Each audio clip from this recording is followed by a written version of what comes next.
கொடுத்து சிவந்த கரத்தோன் கொடைகாக்கும் குணத்தோன் தனக்கென வாழாது பிறர்க்கென வாழும் பிறவி மகாராஜா கர்ணபிரபு வருகிறார் வருகிறார் வருகிறார்.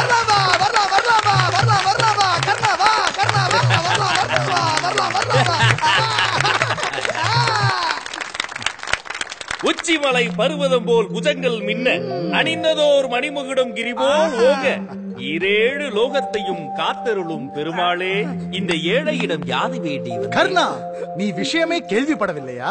உன் ஊர் காளைகளுக்கு இனி வேலை இல்லை. என்ன? உன் நாட்டின் மாடுகள் இனமே அழிய போகின்றது. என்ன? ஜல்லிக்கட்டை நடத்தவே முடியாது. என்ன? Get out. ஏன் நடத்த முடியாது? நடத்தக்கூடாது என்று உச்சநீதிமன்றம் தீர்ப்பு வழங்கியுள்ளது. அதைதான் அதிகாரிகள் பின்பற்றுவார்கள். அதே உச்ச நீதிமன்றம் காவிரியை திறந்து விடு என்று ஒரு தீர்ப்பு வழங்கியதே, அப்போது அந்த அதிகாரிகள் இங்கு பூப்பறிக்க போயிருந்தார்கள். அதாகப்பட்டது ஆர்வலர்கள் சொல்கிறார்கள், ஜல்லிக்கட்டு என்பது மிருகவதையாம். ஜல்லிக்கட்டு மிருக வதையாம். காவல்துறையிலே மோப்பனாய் பிரிவு வைத்துக் கொள்வது, ராணுவத்திலே குதிரைப்படை வைத்துக் கொள்வது, கோயிலுக்குள் யானையை சங்கிலியில் கட்டி போட்டு வைத்துக் கொள்வது, வெளிநாடுகளில் வாட வேண்டிய பனிநாட்டு நாய்களை கழுத்தில் சங்கிலி மாட்டி பெசநகர் பீச்சில் வாக்கி கூட்டி செல்வது, இவையெல்லாம் வதையில்லை. ஜல்லிக்கட்டு மட்டும் வதையா போயா. ஜல்லிக்கட்டில் பாவம் இளைஞர்கள், அப்பாவி இளைஞர்கள் சாவதால் அதை தடை செய்ய சொல்லி கிருஷ்ணா, ராமன் என்ற தங்களின் அவதார பெயரை வைத்திருந்த இளைஞன் ஒருவன் கிரிக்கெட் விளையாடும் போது அடிபட்டு இறந்து போனானே, நீங்கள் கிரிக்கெட்டை தடை செய்து விட்டீர்களா?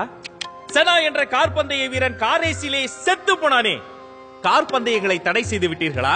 தமிழ்நாட்டில் ஜல்லிக்கட்டால் செத்தவர்களை விட சாராயத்தால் செத்தவர்கள் தான் அதிகம். சாராயத்துக்கு தடையிலே, ஜல்லிக்கட்டுக்கு தடை. மனிதர்களை விட்டு விடுவோம். மாடுகளை அதிக கொடுமை செய்வதால் இல்லை இல்லை இல்லை. மாட்டை போல உடைக்கும் தமிழர்கள் நாங்கள். எங்கள் மாடுகளை தெய்வங்களை போல பாதுகாப்போம். கொடுமைகளை எல்லாம் செய்ய மாட்டோம். ஆனால் ஏனோ வழக்கு உங்கள் மீதுதானே வருகின்றது. கிருஷ்ணா, உழுகிற நிலத்தில் விடுகிற வீடுகளை கட்டி புதிய சென்னை புதிய சென்னை என்று கூவி கூவி விற்கும் வியாபாரிக்கு எம்பி சீட்டு வருகிறது, எம்எல்ஏ சீட்டு வருகிறது. உழவோடும் உணர்வோடும் கலந்து விட்ட காங்கேய மாடுகளை காக்க போராடும் போராளிகளின் மீது குற்றச்சாட்டு வருகிறது, வழக்கு வருகிறது, காவல்துறை வருகிறது. கர்ணா கர்ணா, நம் பக்க நியாயங்கள் எனக்கு புரிகின்றது, ஆனால் அவர்களுக்கு புரியவில்லையே. ஜல்லிக்கட்டை வீடியோ கேமில் ஆட சொல்கிறார் ஒரு நீதிபதி.